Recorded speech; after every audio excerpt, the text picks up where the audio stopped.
Mudah-mudahan pertemuan pada hari ini serap aspirasi bisa bermanfaat, dan tadi juga sudah kami sampaikan kepada kawan-kawan dari Gebrak, bagi kawan-kawan yang siang nanti setelah sholat Jumat akan melaksanakan aksi, kami sampaikan salam dan mudah-mudahan aksi dapat berjalan dengan tertib dan lancar. Demikian.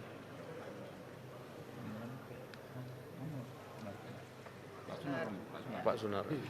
Ya. Assalamualaikum warahmatullahi wabarakatuh. Selamat siang kawan-kawan media, jurnalis. Kami dari Aliansi Gerakan Buruh Bersama Rakyat hari ini memperingati Hari Buruh Internasional, memang tidak bersama dengan kawan-kawan serikat pekerja yang lain. Agenda May Day Festa di Monas.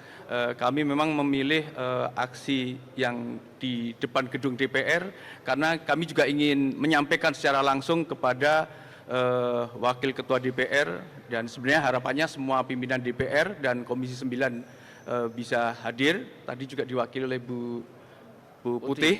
Gitu. Ini terkait dengan bagaimana keresahan dari kawan-kawan buruh di berbagai daerah, dari berbagai macam sektor, yang menyampaikan bahwa ada situasi ketenaga kerjaan yang sangat buruk, ya. Sehingga kami menyampaikan agar pasca putusan MK 168 Undang-Undang Cipta Kerja bisa segera dibahas dengan melibatkan unsur-unsur dari serikat buruh. Karena kami meyakini kalau Undang-Undang Cipta Kerja ini dibuat tanpa melibatkan buruh, maka akan sama dengan undang-undang sebelumnya yang justru akan menjadi konflik, ya, antara serikat buruh dengan pemerintah dan juga DPR. Jadi baru dibentuk, disahkan, habis itu demonstrasi, habis itu mogok kerja, habis itu digugat di Mahkamah Konstitusi. Dan harapan kami itu tidak terjadi, sehingga dalam proses pembahasannya ke depan serikat buruh juga bisa dilibatkan. Juga kami mengkritisi juga soal bagaimana sistem pengupahan di Indonesia, dan ini setiap tahun itu selalu ada unjuk rasa kaum buruh untuk kenaikan upah.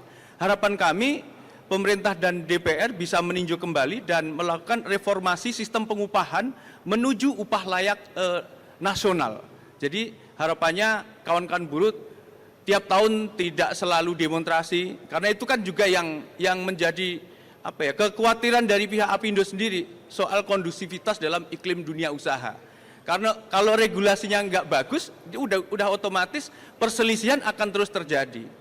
Dan juga soal penghapusan outsourcing, Pak. Jadi ini udah puluhan tahun praktek di lapangan pekerja tetap atau permanen itu semakin dikit, tapi untuk outsourcing, kontrak, harian lepas, borongan itu semakin banyak.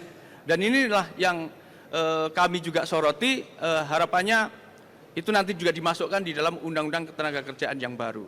Dan yang terakhir, kami juga menyikapi soal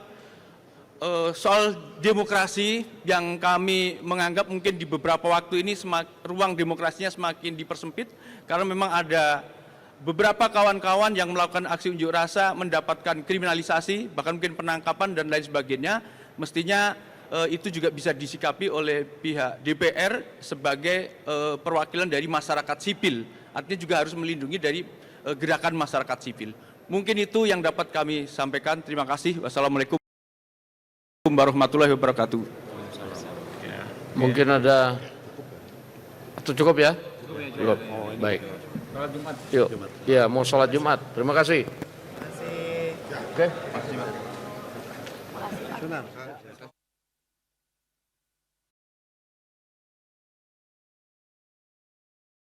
Jelajahi cara baru mendapatkan informasi. Download Metro TV Extend sekarang.